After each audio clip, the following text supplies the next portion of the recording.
In today's activity-centric mindset, we can barely manage to sit still for more than a few minutes. You read in books and hear songs about how people used to gather around a fire, telling stories and legends and passing down history. I can picture the soft glow on their faces as they set aside the work of the day to listen to each other, to share experiences, or simply to laugh and sing. We seem to settle for tweets or Facebook statuses nowadays. We're told this makes us more connected, but I can't help but wonder how much has been forgotten, how much has been lost in the lack of campfire story times. Sonny and I have never met in person. He sent me a few of his written stories before we set up a time to chat over the phone. My conversation with him unfolded in a series of memories, one after another. We might as well have been roasting s'mores. He is a storyteller to his core, recalling with great animation and detail events reaching back to his childhood in the South. I want to invite you, wherever you are, driving in your car, folding laundry, washing dishes, gather around our makeshift campfire and settle in for story time with Sonny, as he takes us back to the very first time he went to a restaurant.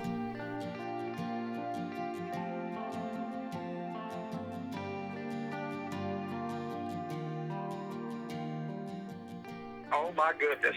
Not only was it the first time ever at a fancy restaurant, it was the first time ever at a restaurant that wasn't Mr. Max Dairy Hut, which was a little hamburger joint we had in the neighborhood.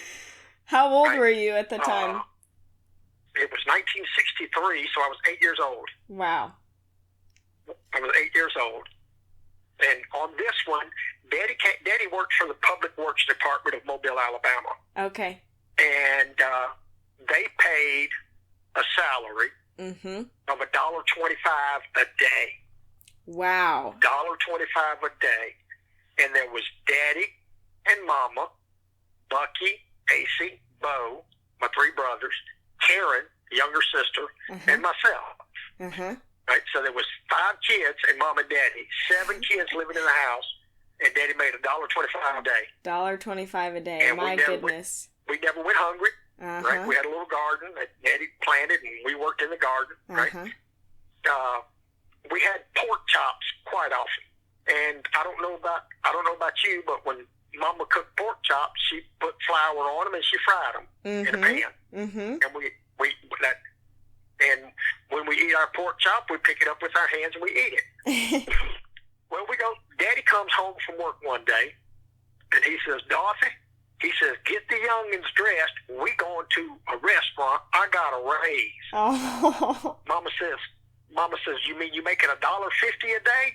He says, no.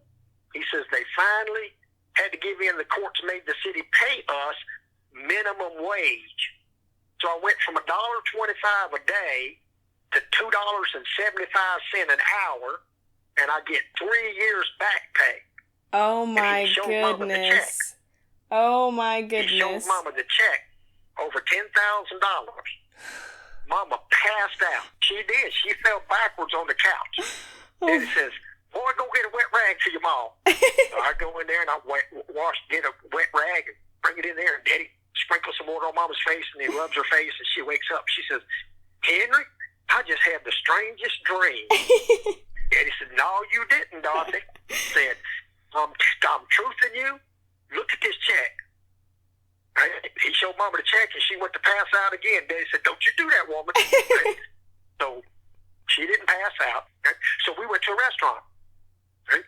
Well, Daddy orders steak. Wow. Right? So all of us boys ordered steak. And with all the sides that go with it. And Mama ordered fried chicken. And my little sister ordered fried chicken. And Daddy said, Dorothy, what you ordered fried chicken for? We have fried chicken every week at the house. She says, yeah, but this time somebody else is cooking it. That's right. Yep, that makes all the difference. So we get our food, we get all of our sides and everything. And Daddy reaches his hands out. We all take hands. Daddy says grace. Right? Thanks the Lord for the meal. And thanks the Lord for the paycheck. And thanks the Lord for the pay raise. And thanks the Lord for the back pay. And we get ready to eat. Well, I have never had a steak before. Wow. I've had pork chops, Well, this steak looked just like a pork chop, except it was thick. Yeah. It wasn't one of these little quarter-inch or a half-inch thick. This thing was like 2 inches thick. Yeah. Okay? And I picked it up just like I do pork chop, and I went to take a bite out of it. Mama popped me in the back of the head. She said, "Boy, what are you doing?" Daddy's sitting there with his knife in his right hand and his fork in his left hand. Right? Yeah. And Mama says, "Henry, show these boys how to eat steak." Daddy put his knife and fork down, and he picked that steak up, and he took a bite out of it. That was the best feeling I ever had in my life. Oh, man. When my daddy did that, so that I wouldn't be embarrassed. Mm-hmm. Every time I think about that, I get teared up. Yeah, I bet. Every time I talk about it, I get teared up. Mm-hmm. And you were 8 years old, and you still remember it clear as day. I still remember it clear as day. Mm-hmm. Then he put his knife and fork down, and he picked up that steak, and he took a bite out of it. He says, "This sure is good." Mama says, "Ain't never going to teach these boys any manner if you keep doing things like that." He says, "But we don't need manners everywhere, Dorothy." He says, "Let the boys be boys." But that is the best feeling I ever had in my life from my daddy.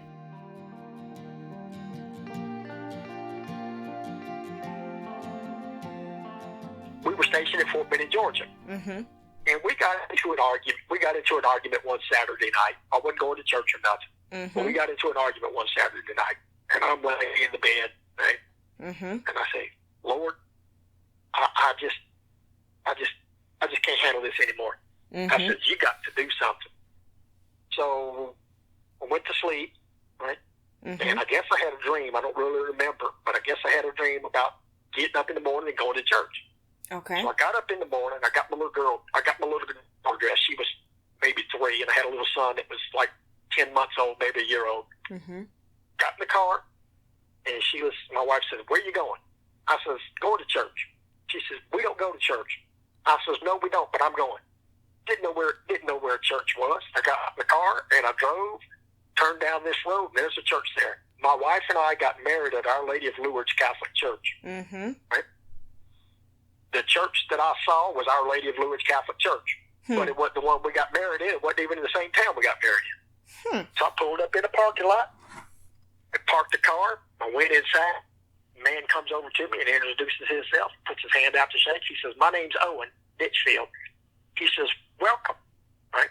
And I says, "Well, thank you. My name's Sonny." I said, "This is my baby girl, Athena." Right? Or Nikki. Mm-hmm. We called her Nikki. Athena Nicolay, but we called her Nikki. What a pretty name. And he says, "Well, welcome." Yeah, I named her. Did you? Athena Nicolay. That's pretty. I did. So anyway, Owen introduced me to his wife. Sat down. We had church. Church was over. I went home. So the next week, I went to church again and talked with Mabel and Owen. They introduced me to other people in the church. I finally got my wife to go to church with me. Owen said, "Well, isn't it great that this little girl has a mama and a daddy that come to church?" You know, when I went to church the first time, they didn't say, "Well, where's your wife?" or "Do you have a wife?" or anything. They just accepted me for being there. Mm-hmm. Right? No matter what I was going through, whatever struggles I was dealing with in the Army, because I had a lot of problems in the Army because I speak my mind. No matter what it was, or when my wife and I would have disagreements and it would get out of hand, and I'd yell at her and she'd yell at me, and I'd call her a name and she'd call me a name. Mm-hmm. No, we shouldn't do that, but we did. No matter what, I would call Owen and talk to him, and he was never judgmental. Yeah. Never. Yeah. He never judged anything. Yeah. He would just talk me through it. That's a good friend. He passed away 2 years ago. Oh, wow. I'm sorry. And, yeah, me too. They had their 50th wedding anniversary 5 years ago. They had their 50th wedding anniversary. And they invited me and my wife. They live in Georgia. Yeah. But I had just gotten out of the hospital when I broke my neck. Owen said, "Well, Sonny, I didn't think you was coming after you. They said you was having neck surgery, having a plate put in your neck." I says, "I wouldn't miss this for the world. Yeah. As long as I'm alive and breathing, right, I was going to be here." Yeah.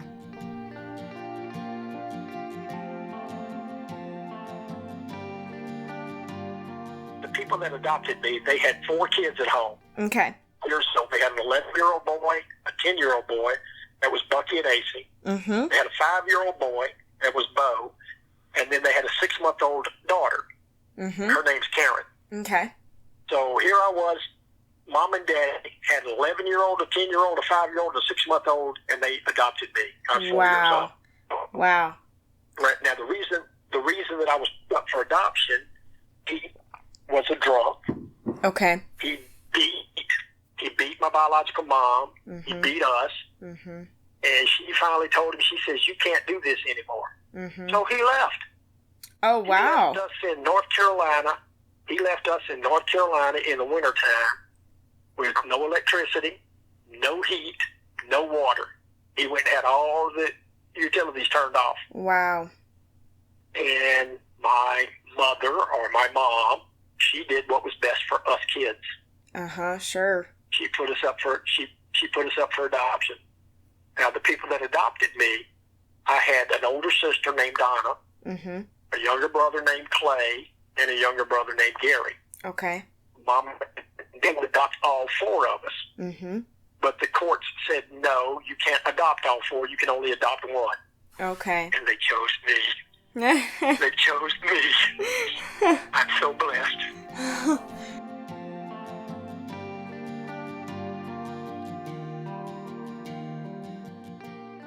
I went to D.C. Lane High School. Okay. In 1970, our team was undefeated, mm-hmm. and we went to district championships, and we won that. Then we went to regional, and we lost. 1971, our team was undefeated, and we went to the district championships, and we lost. So anyway, it was 1972. Our team was undefeated, and it was our homecoming game. Uh-huh. And I was in ROTC in high school. Okay. We were playing a team that hadn't won a game in like 5 years. Hey, this was going to be a piece of cake. Yeah, you know? yeah. A walk in the park. Uh-huh. We were going to spank them for our homecoming. Larry Cody, a friend of mine in high school, okay. him and I were walking down the sidewalk, and we're just talking. We're just talking teenage boy stuff. Yeah. And our fans were sitting there at the beginning of the third quarter with their chins in their hands. Uh-huh. Just, I can't believe we're losing this game. No one was cheering except at the top of the bleachers. At the top of the bleachers, there was this one fan hollering, "Sack that quarterback and take that ball away! Hey, get him, Raiders! Get him! Get him!" I looked up there, and it's a girl. Uh-huh. And I looked at Larry. I said, "Larry," I said, "that girl's got hope. I want to go up there and talk to her. We need more hope in this world." So I walk all the way to the top of the bleachers, and she's just a cheering. Right? I'd never seen her before. Mm-hmm. We went to the same school, but I'd never seen her. Mm-hmm. Right?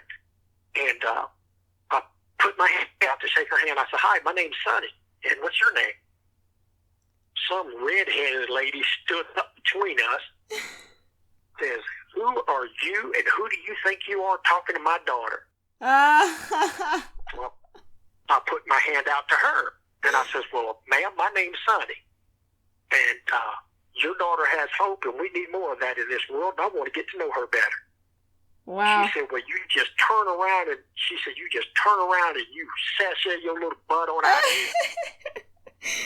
Well, her dad was retired military, right? Mm-hmm. And he says, "Now, Mother," he's in his ROTC uniform, got a nice haircut. "You let him talk to Chi-Chi Boo." And I said inside my mind, I said, "Oh, yeah." Her mother sat down, and I went to sit next to Sheila. She says, "Don't you sit next to my daughter. You sit over here by me." Well, Sheila and I have been married 44 years, and she thinks it's still a phase. She thinks it's not going to last. Oh, that's funny. She does.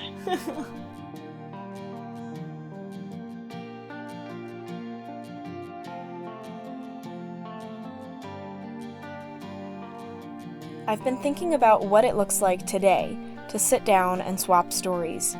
It can feel daunting or even impossible to prioritize it among everything else we have on our plates. I haven't cracked the code, but I've noticed a common thread that simplified the process. Step 1, gather. Step 2, optional but definitely preferable, have food. There's just something about it. Gathering around a hot mug of coffee, sitting around the dinner table, roasting hot dogs around the fire. My prompt this week is simple. Find ways to gather wherever you are.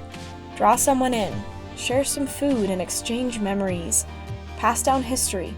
Swap some campfire stories. I met Sonny through the Share Your Story section of our website. One of my favorite things about this project is hearing from people I've never met before, sending in their story. Whether it's a memory, an old family recipe, or a song you wrote, your story matters. Some submissions are from across the world, but it feels like we're sitting face to face. Stories have a way of crossing over miles and differences and generations. Perhaps Sonny's story will nudge you to share your story with someone new. Music for the show is by Nathan Hall, and artwork by Ashley Crutcher and Jenny Brewster. Thanks for listening to You Never Asked.